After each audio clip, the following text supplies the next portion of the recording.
दोस्तों नमस्कार। Colonel Ajay, CEO Ajay astro money group first global astro finance digital channel से आपसे मुखातिब होता हूं। आज 22 मार्च सन 2025 शनिवार। दोस्तों, अजय एस्ट्रो मनी ग्रुप देश का पहला चैनल है जो 42 कमोडिटीज 5 मार्केट पर लगातार अपडेट और विश्लेषण आप तक प्रस्तुत करते हैं। ईडेबल ऑयल्स यानी और तिलहन यानी ऑयल सीड्स में लगातार अपडेट और विश्लेषण आप तक प्रस्तुत है। दोस्तों, हमारा एक एपिसोड जिसमें हमने पाम तेल के ऊपर विस्तृत अपडेट दिया है, उसको भी आप देखना ना भूलें। आज के इस एपिसोड में हम चर्चा करेंगे सोयाबीन के बारे में। सोयाबीन के अंदर क्या संभावना है कि क्या भाव रहे, इसके ऊपर विस्तृत करेंगे चर्चा। दोस्तों, सोयाबीन की साप्ताहिक अपडेट्स भी आपको चर्चा करेंगे। साथ साथ शुक्रवार को सोया तेल के भाव विभिन्न हिस्सों में क्या रहे, इसके ऊपर भी चर्चा करेंगे। जानिए रिपोर्ट विस्तार से। दोस्तों, सबसे पहले तो शुक्रवार को सोया तेल के क्या भाव देश के विभिन्न हिस्सों में रहे, हम चर्चा कर लेते हैं। दुलिया में 5 रुपये घटकर ये 1295 से घट के 1290 रुपये प्रति 10 किलो रहे।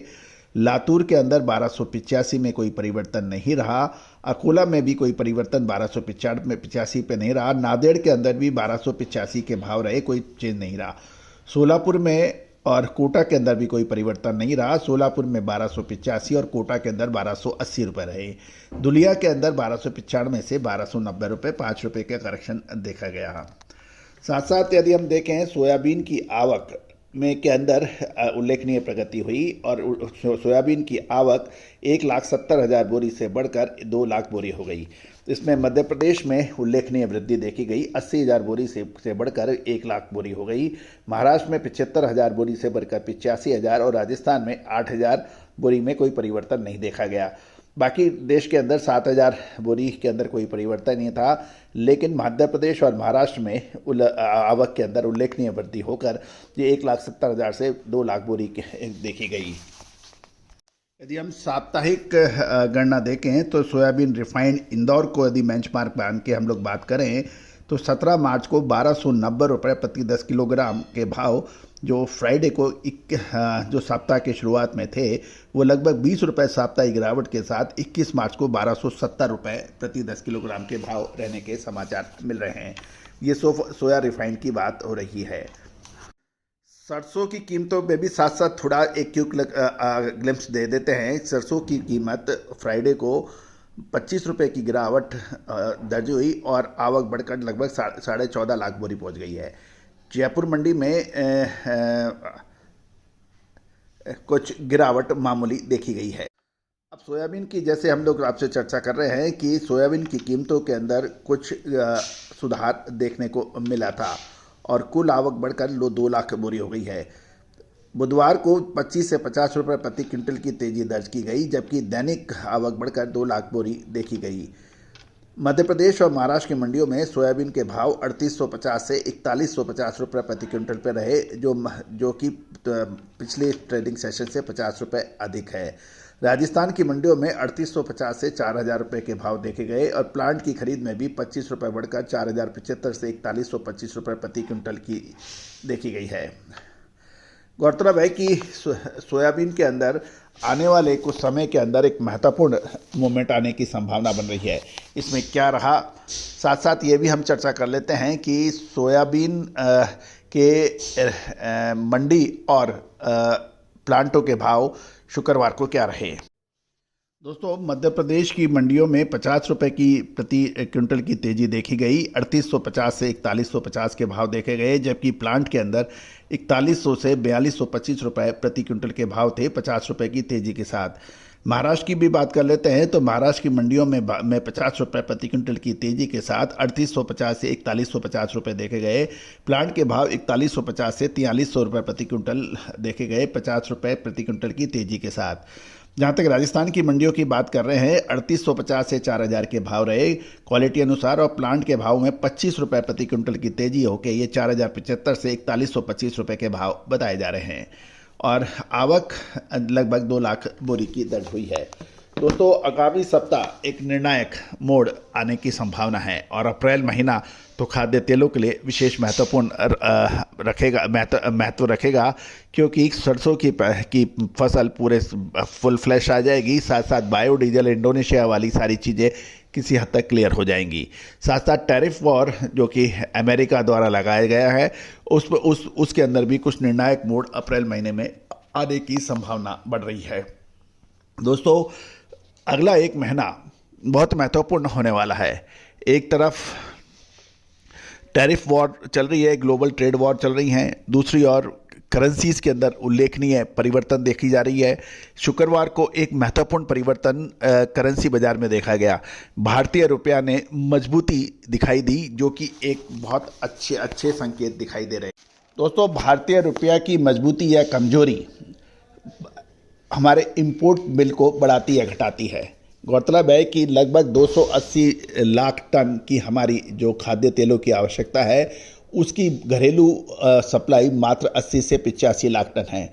लगभग 2/3 से अधिक हमें खाद्य तेल जनता की खाद्य तेल आवश्यकताओं की पूर्ति हेतु हमें इंपोर्ट करना पड़ता है और इसकी जो पेमेंट है वो डॉलर में होती है।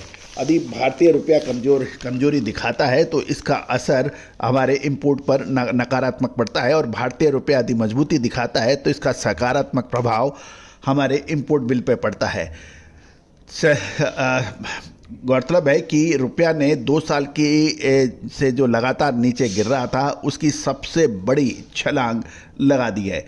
भारतीय शेयर बाजार में भी लगभग साप्ताहिक तेजी 4% देखी गई और इसका असर भारतीय रुपये पर पड़ा और इस हफ्ते डॉलर के मुकाबले रुपया लगभग 1.2% बढ़ गया। दोस्तों, इस हफ्ते डॉलर के मुकाबले रुपया 1.2% मजबूती से बंद हुआ, जिसे 2 साल की सबसे बड़ी साप्ताहिक तेजी मानी जा रही है। शुक्रवार को डॉलर के मुकाबले रुपया 40 पैसे मजबूत होकर 85.97 के स्तर पर बंद हुआ, जो 10 जनवरी के बाद रुपये का सबसे ऊंचा स्तर माना जा रहा है। यदि हम 1 मार्च यानी को देखें तो रुपये का निचला स्तर 87.47 था $1 के मुकाबले, जो 21 मार्च को 85.97 रुपये प्रति अमेरिका डॉलर हुआ।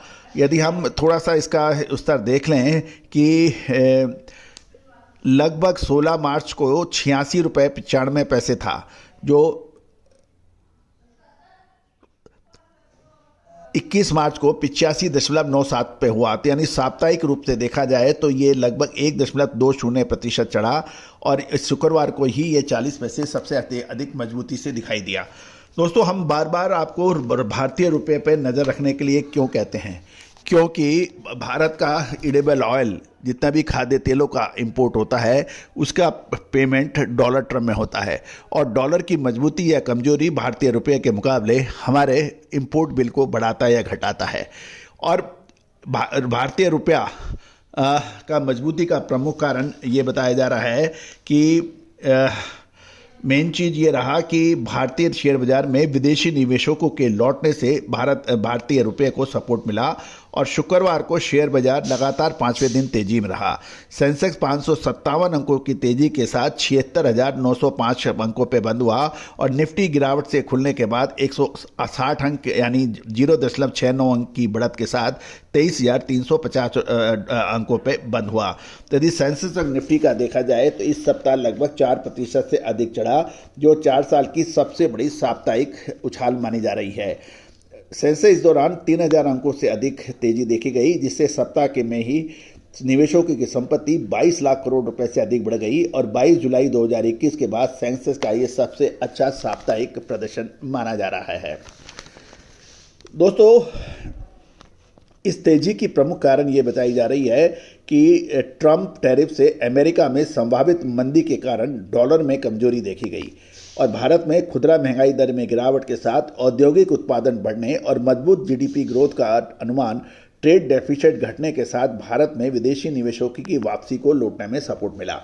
तो दोस्तों, महत्वपूर्ण हम हमेशा यही कहते हैं कि जो एक डिमांड यदि बढ़ती है और सप्लाई घटती है तो भाव बढ़ते हैं और यदि सप्लाई बढ़ती है और डिमांड घटती है तो बाज़ारों में दाम गिरते हैं। ये एक मैक्रो फैक्टर अर्थशास्त्र यानी इकोनॉमिक्स का होता है। लेकिन मैक्रो और माइक्रो को अंतर में देखें तो माइक्रो फैक्टर्स बाज़ारों को उतार और चढ़ाव के अंदर बहुत महत्वपूर्ण रोल अदा करते हैं और सिर्फ हमें पैदावार और डिमांड के ऊपर यदि हमें नज़र रखते हैं तो हमारा विश्लेषण अक्सर गलत हो जाता है। भारतीय अनुसंधान पद्धति इस सभी फैक्टर्स को बहुत बारीकी से देखती है और समझती है। साथ साथ जब फंडामेंटल एनालिसिस का इसका सहयोग मिलता है तो ये अद्भुत चमत्कारिक रिजल्ट आपको देती है। दोस्तों, एस्ट्रो फाइनेंस का ये पूरे विश्व में अकेला चैनल है जो लगातार आपको अपडेट और विश्लेषण देता है।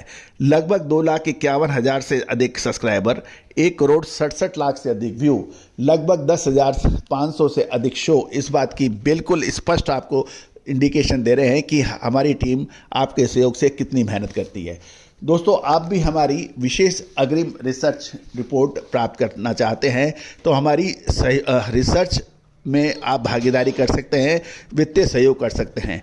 याद रखिए दोस्तों, कोई भी अनुसंधान या रिसर्च लंबे समय तक बगैर वित्तीय संसाधन और जनशक्ति से नहीं हो सकती। इसके अंदर ज़बरदस्त वित्तीय संसाधनों की आवश्यकता होती है। आप भी सहयोग कर हमारी रिसर्च रिपोर्ट्स में आप भागीदारी कर सकते हैं और हमारी रिसर्च में सहयोग कर सकते हैं। दोस्तों, आज पूरा विश्व खाद्य तेलों के मामले में भारतीय अनुसंधान रिसर्च की ओर देख रहा है। Indonesia, Malaysia, Pakistan, China, America, Argentina, Brazil, Australia, ये सभी देश आज भारतीय अनुसंधान पद्धति की ओर देख रहे हैं और समझ रहे हैं। तो दोस्तों, याद रखिए, आप भी बात कर सकते हैं, जान सकते हैं। All the very best, good luck, happy trading.